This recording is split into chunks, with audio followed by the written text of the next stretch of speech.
Russian military doctrine fails against NATO systems. Every tactical assumption proves wrong on Ukrainian battlefield. Tuesday, 6:47 a.m., multiple sectors. Russian forces executed operations exactly as doctrine prescribed. Mass artillery preparation, mechanized assault following bombardment, air support coordinating with ground forces, electronic warfare disrupting enemy communications. The doctrine worked for 70 years, worked in Chechnya, worked in Georgia, worked in Syria, stopped working in Ukraine. Because Ukrainian forces equipped with NATO systems and trained to Western standards weren't fighting like Soviet-era armies Russian doctrine expected. Every Russian tactical assumption was wrong. Every operational principle failed. Every strategic calculation proved mistaken. NATO equipment wasn't just better, changed how warfare worked fundamentally, made Russian doctrine obsolete, forced adaptations Russian military couldn't implement fast enough. Tuesday demonstrated this comprehensively across 6 engagement sectors simultaneously. Russian artillery doctrine emphasized mass fires over precision. Doctrine called for hundreds of guns bombarding broad areas, suppressing enemy forces through volume. NATO systems made this approach ineffective and suicidal. American AN and TPQ-50 counter-battery radars detected every Russian gun that fired, located it within seconds, transmitted coordinates to Ukrainian HIMARS launchers. Precision rockets destroyed Russian artillery before it could displace. The Russian doctrine requiring artillery to fire from prepared positions for extended periods became death sentence. Ukrainian forces equipped with NATO counter-battery systems killed Russian guns faster than Russian artillery could achieve effects. The doctrinal approach that worked for decades became liability overnight when facing Western technology. Russian air-ground coordination doctrine assumed air superiority, or at least air parity, called for helicopters and ground attack aircraft supporting mechanized forces. NATO air defense systems made this impossible. German Gepard guns shot down Russian Ka-52 helicopters attempting close air support. American Stinger missiles forced Russian Su-25s to operate beyond effective attack range. Norwegian NASAMS batteries denied Russian aircraft access to Ukrainian airspace over combat zones. Russian doctrine requiring aviation support for ground operations couldn't function when aviation was denied. Ground forces fought without air cover doctrine said was essential, suffered accordingly. NATO air defense wasn't just protecting Ukrainian forces, was making Russian operational doctrine unworkable. Russian electronic warfare doctrine emphasized jamming enemy communications, disrupting command and control. The approach worked against Soviet-era systems, failed against NATO equipment. Ukrainian forces used frequency-hopping encrypted radios. Russian jammers couldn't disrupt effectively. Used satellite communications Russian EW couldn't reach. Maintained coordination while Russian forces using older systems were jammed by American electronic warfare equipment. The EW advantage Russian doctrine assumed became EW disadvantage when facing Western technology operated professionally. Russian mechanized doctrine called for tank, heavy formations advancing rapidly, overwhelming enemy through speed and mass. NATO anti-tank systems made this approach catastrophic. Javelin missiles with top attack capability penetrated Russian tank armor from angles reactive armor didn't protect. NLAW systems engaged at close range with devastating effectiveness. TOW missiles destroyed Russian vehicles at extended ranges. Russian tank formations advancing as doctrine prescribed were massacred by Ukrainian infantry equipped with NATO anti-tank weapons. The mechanized warfare approach that worked against Soviet-era opponents failed completely against Western systems. What's your strategic assessment? Type A for Russian doctrine, fundamentally obsolete against NATO systems. Type C for Russian forces, just needing more training to adapt tactics properly. Comment your analysis. Russian logistics doctrine assumed rear areas were safe from enemy strikes. Supply depots positioned 40-60 kilometers behind front lines. HIMARS precision rockets reached 80 kilometers accurately, destroyed Russian ammunition dumps, fuel depots, headquarters. The rear area security Russian doctrine assumed didn't exist against Ukrainian forces with NATO long-range fires. Russian logistics became vulnerable everywhere. Forced dispersal that created inefficiencies, slowed operations, made sustaining combat impossible at doctrinal intensities. Subscribe now for complete strategic analysis of how NATO systems expose fundamental flaws in Russian military doctrine. This assessment reveals implications other coverage won't address comprehensively. Russian defensive doctrine emphasized layered positions with interlocking fires, minefields and obstacles channeling attackers into kill zones. The approach worked against forces using Soviet tactics, failed against Ukrainian forces using NATO doctrine. Western mine-clearing equipment breached Russian obstacles rapidly. Ukrainian forces bypassed strong points instead of attacking them frontally, called precision fires on Russian positions from standoff ranges. NATO doctrine emphasized maneuver and precision over mass and attrition. Russian defensive positions designed to stop Soviet-style assaults were outmaneuvered by forces applying Western operational concepts systematically. Russian command and control doctrine was centralized, required approval from higher headquarters for tactical decisions. NATO doctrine emphasized decentralized execution. Ukrainian company commanders made independent decisions exploiting opportunities, operated inside Russian decision cycles, acted while Russian forces waited for orders. The command philosophy difference gave Ukrainian forces speed. Russian centralization couldn't match. Small advantages accumulated to operational successes Russian doctrine had no answer for. Russian reconnaissance doctrine relied on ground patrols and limited drone use. NATO doctrine emphasized comprehensive intelligence fusion. Ukrainian forces combined American satellite imagery, British SIGINT, Polish human intelligence, their own tactical drone reconnaissance, all integrated through NATO-compatible systems. Knew Russian positions better than Russian commanders knew Ukrainian dispositions. Could plan operations exploiting specific weaknesses identified through multi-source intelligence. Russian forces couldn't collect or process equivalently. Russian force protection doctrine assumed armored vehicles protected crews adequately. NATO weapons proved this wrong repeatedly. Javelin top attack defeated Russian reactive armor, destroyed tanks Russian crews thought were survivable. NLO double tandem warheads penetrated side armor. Russian doctrine said was sufficient. Swedish AT-4 rockets destroyed BMPs. Russian infantry thought protected them. Every Russian armor assumption proved inadequate against NATO weapons designed specifically to defeat Soviet-era protection schemes. Russian artillery ammunition doctrine emphasized volume over precision. Doctrine said inaccurate rounds compensated through quantity. NATO precision fires reversed this completely. Ukrainian forces achieved with dozens of Excalibur rounds what Russian forces couldn't achieve with hundreds of unguided shells. The ammunition efficiency advantage was overwhelming, made Ukrainian artillery more effective despite fewer guns. Russian doctrine requiring massive ammunition consumption became unsustainable when Ukrainian HIMARS destroyed ammunition stocks faster than Russian logistics could resupply. Russian training doctrine emphasized rigid adherence to procedures. NATO training emphasized initiative and adaptation. Ukrainian soldiers trained to Western standards, thought independently, adjusted tactics based on battlefield realities, exploited opportunities commanders never anticipated. Russian soldiers following doctrinal procedures regardless of circumstances. Couldn't adapt quickly enough. The training philosophy difference showed in every engagement. Ukrainian forces surprised Russians continuously.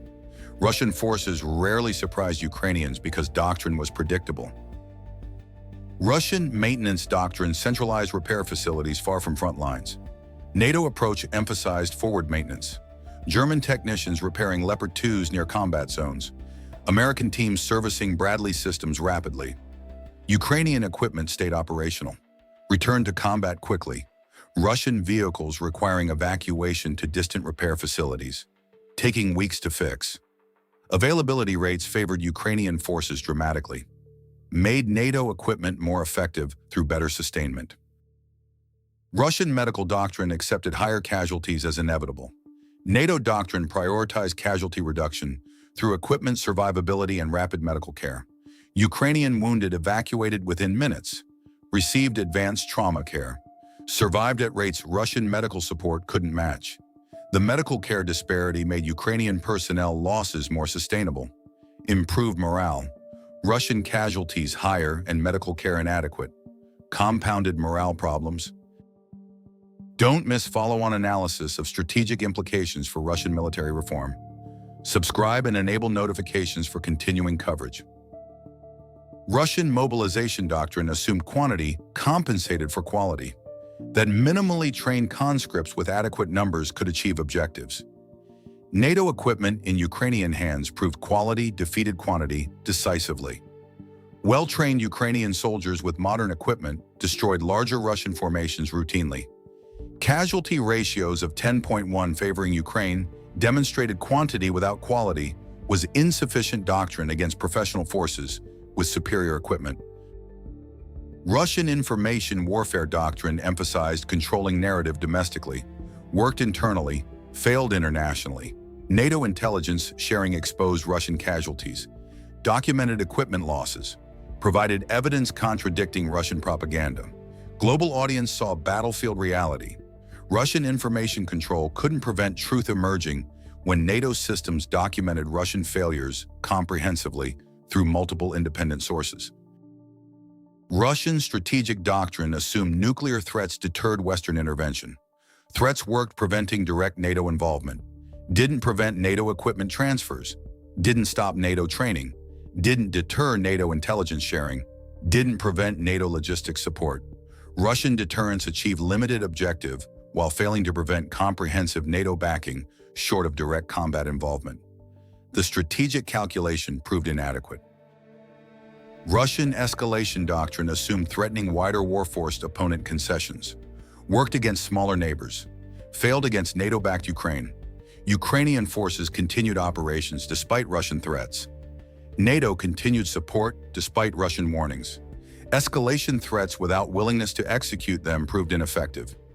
Russian strategic doctrine based on coercion failed when opponent called bluff backed by alliance support. This level of strategic analysis requires extensive military and doctrinal expertise. Support this channel with a like if this NATO systems assessment provided real understanding of doctrinal failures. Russian adaptation attempts proved inadequate, dispersed logistics to avoid HIMARS, lost efficiency, made sustainment harder, reduced artillery fire rates to avoid counter-battery, lost effectiveness, made suppression inadequate, changed tactics to reduce casualties, lost offensive capability, made breakthrough operations impossible. Every adaptation accepting limitations NATO systems imposed rather than overcoming them. Russian military couldn't adapt fast enough or thoroughly enough to counter NATO advantages comprehensively. NATO doctrine development incorporated Ukrainian battlefield feedback continuously, systems modified based on combat experience, tactics refined based on lessons learned, training updated based on actual results. The iterative improvement process gave NATO-backed Ukrainian forces accelerating advantages. Russian doctrine remained largely static, changed slowly through bureaucratic processes, couldn't match NATO adaptation speed. Institutional differences compounded technological gaps. NATO militaries emphasized professional development, continuous improvement, learning organizations. Russian military emphasized hierarchy, following orders, punishing initiative. The institutional culture differences made doctrine evolution easier for NATO forces, harder for Russian military, created diverging trajectories where NATO forces improved continuously while Russian forces struggled adapting to realities their doctrine didn't accommodate. Economic factors reinforced doctrinal inadequacies. NATO weapons expensive individually but effective. Russian weapons cheap but ineffective against NATO systems. Cost effectiveness favored NATO despite higher unit prices because effectiveness per round dramatically exceeded Russian equivalents. Russian doctrine assuming quantity over quality worked when fighting similarly equipped opponents. Failed catastrophically against technologically superior NATO systems. Political pressures constrained Russian adaptation. Admitting doctrinal failures meant acknowledging leadership mistakes. Changing doctrine fundamentally required accepting decades of military development were wrong. Political system couldn't accommodate truth. Forced continued adherence to failing approaches because alternatives implied unacceptable criticism of decisions made by current leadership. NATO systems weren't just testing Russian military doctrine. were exposing political systems' inability to adapt. Future Russian military development faces impossible choices. Matching NATO technology requires resources Russia doesn't have. Changing doctrine admits failures leadership won't acknowledge. Continuing current approaches guarantees continued defeats NATO systems will inflict. The strategic dilemma NATO equipment in Ukraine creates has no good Russian solutions under current system constraints. Future Russian military development faces impossible choices. Matching NATO technology requires resources Russia doesn't have. Changing doctrine admits failures leadership won't acknowledge. Continuing current approaches guarantees continued defeats NATO systems will inflict. The strategic dilemma NATO equipment in Ukraine creates has no good Russian solutions under current system constraints. Tactical level failures accumulated to operational disasters. Russian battalion commanders, following Doctrine, lost battalions. Russian brigade commanders executing doctrinal operations lost brigades. Russian division commanders implementing doctrinal plans watched divisions destroyed. The tactical failures weren't individual mistakes, were systemic outcomes when doctrine met reality of NATO systems operated competently. Every level of command discovered their training was inadequate, their equipment was insufficient, their doctrine was wrong. Technology gaps exceeded what doctrine could compensate. Russian thermal sights inferior to NATO systems. Russian communication security inadequate. Russian armor protection insufficient. Russian artillery accuracy poor. Russian logistics vulnerable. Russian medical care primitive. Every technological disadvantage compounded by doctrinal rigidity preventing adaptation. NATO forces continuously improved. Russian forces continuously discovered new inadequacies. Combined arms integration revealed doctrinal weakness fundamentally. Russian doctrine treated artillery, armor, infantry, aviation as separate elements coordinated loosely. NATO doctrine integrated them tightly into mutually supporting system. Ukrainian forces applying NATO combined arms doctrine achieved synergistic effects Russian forces couldn't match. Every Ukrainian arm multiplied others' effectiveness. Russian arms operated independently. Lost effectiveness through lack of integration doctrine didn't emphasize. Precision warfare revolution passed Russian doctrine completely. Western militaries spent 30 years developing precision strike capabilities. Russian military continued emphasizing mass fires. The doctrinal divergence created capability gap unbridgeable through incremental improvements. Required fundamental reconception of warfare, Russian institutional culture couldn't accommodate. NATO precision made mass fires obsolete. Russian doctrine didn't acknowledge this reality. Information age warfare advantages NATO systems provided exceeded anything Russian doctrine anticipated. Real-time intelligence sharing, digital fire control, automated logistics tracking, networked communications. Ukrainian forces operated inside OODA loops Russian forces couldn't match. Decided faster, acted quicker, adapted better. Russian doctrine developed for industrial age warfare failed in information age combat. Personnel quality differences amplified equipment advantages. NATO training produced soldiers who thought independently, solved problems creatively, adapted tactics intelligently. Russian training produced soldiers who followed orders, executed procedures, obeyed doctrine. The personnel development philosophy differences made NATO equipment more effective in Ukrainian hands than equivalent equipment would be in hands of doctrinally rigid Russian soldiers. Sustainability differences revealed strategic planning failures. NATO equipment designed for maintainability, Russian equipment designed for replaceability. NATO doctrine emphasized keeping equipment operational. Russian doctrine assumed losses would be replaced. When replacement became impossible and maintenance inadequate, Russian equipment availability collapsed. NATO-backed Ukrainian forces maintained high readiness through superior sustainment. Russian forces degraded continuously through inadequate support. Learning capacity differences determined adaptation success.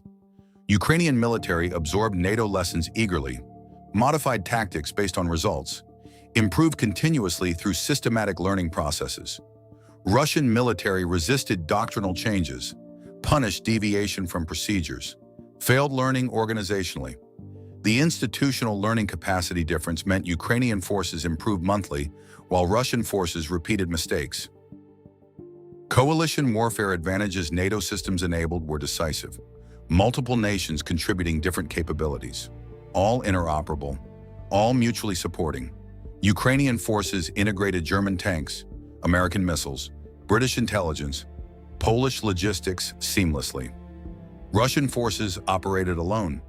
No coalition support, no interoperability concerns because no partners contributed. The alliance advantages NATO membership provided Ukraine weren't just material, were operational force multipliers Russian isolation couldn't match. Morale factors compounded material disadvantages. Russian soldiers knew their equipment was inferior, knew their tactics didn't work, knew their commanders had no answers, knew casualties were unsustainable. Morale collapsed under weight of doctrinal failure reality.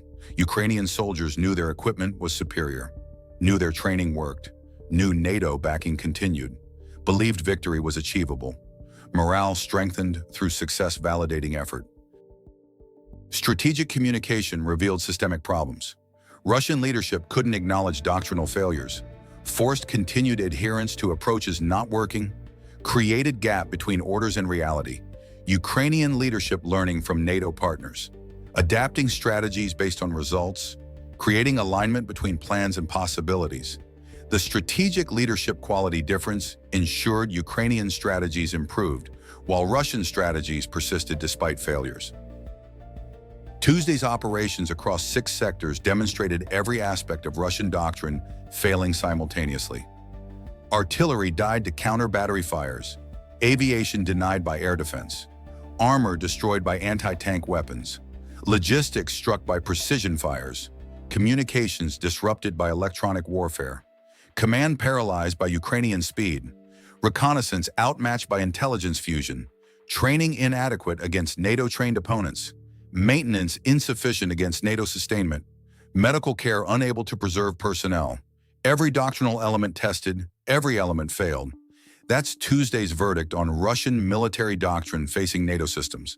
Not barely adequate, not mostly effective, comprehensively failed across every domain simultaneously when facing equipment and doctrine designed specifically to defeat Soviet approaches. The test was complete. The results were clear. Russian doctrine doesn't work against NATO systems operated professionally, can't be fixed through minor adjustments, requires fundamental rethinking Russian military culture and political system won't permit. That strategic reality NATO equipment in Ukraine reveals definitively. What happens to Russian military doctrine after comprehensive battlefield failure? Can they adapt? Comment your strategic predictions.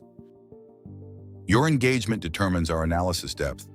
Every comment, every like, every subscription, enable notifications. This doctrinal failure continues manifesting. More Russian defeats, more NATO successes. This channel tracks every development, every lesson learned, every strategic implication. Tuesday proved Russian doctrine obsolete, changed strategic calculations permanently. You understand exactly why and how. Subscribe now and track continuing doctrinal crisis comprehensively.